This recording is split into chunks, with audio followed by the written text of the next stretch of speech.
Started over 30 years ago, way before growing grapes in Marlborough was such a huge thing, Hunter's wines have proven that not only can they stand the test of time, but they've also remained a successful family-run enterprise, with the remarkable Jane Hunter at the helm. Can you please illustrate for me the Hunter's Wines family tree? Okay, so I have to step out of it a bit. Okay. And first start with my dad, who is no longer with us, but he had the vineyard in South Australia. Brian, your dad? Brian, my dad. Okay, so then we have me and my sister Libby. Then I married Ernie Hunter, and Libby married Peter McDonald. They came over in 1991, and Peter's been working with me since then. So Libby and Peter have James, my oldest nephew, and Edward, my younger nephew. And they've gradually come into the business. Is it important for you to keep the business within the family? It's not the prime aim of having the business. In the end, they have to be the right people. Sure. And James has slotted into his job as chief winemaker exceptionally well. And he's very mature and very calm as well, which is great. And Edward has really just slotted into his position as well. So is it a little bit nail-biting, you know, thinking about the new generation coming through? Oh, not at all. It's extremely relaxing. I can see myself having some time off, you know. So while Edward is working at getting his head around running the books, James is in his element out in the vines, with a healthy respect and love for the history of Hunters. So this is Merlot, and you don't see a lot of it in Marlborough anymore. It used to be quite prevalent, and these vines were planted about 20 years ago. And they've got these lovely cordons that spread across the wire, and they're so entrenched now that they've actually wrapped themselves around the wire. So if we ever wanted to get rid of them, we'd have to take out all the trellising.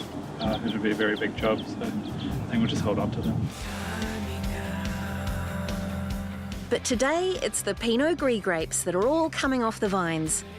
And this harvester is another piece of kit that happens to be a Hunter's heirloom. This fruit is impeccable. It's just so deliciously sweet. Thank you. We'll lovely. tell the harvester driver to keep going. So these have been here for a while, but you've got some new things on the go. You've been doing some interesting stuff in the winery lately. Yeah, I took over the winemaking about 2 years ago, so this is my second vintage. And it's been a roller coaster ride, let's put it that way. We have been doing some really cool things with sparkling wine. I went to Champagne for the first time in October and had a really good look around there, and picked up some really good ideas. Sparkling wine's a big part of what we do here at Hunters. Well, you're famous for it. Yeah, with the MiruMiru. And one of the things that we did was we brought out a rosé sparkling wine. How's it made? What's the composition? So it's Pinot Noir led, so about 70% Pinot Noir, 20% Chardonnay, with a little bit of Pinot Meunier. We then aged it on lees for 4 years, which gave it a bit of depth and a bit of character and a bit more of a serious note. So we're really happy with it. How's your life changed since becoming, you know, chief winemaker here? Well, I really do miss the toys, you know, driving tractors and the harvesters.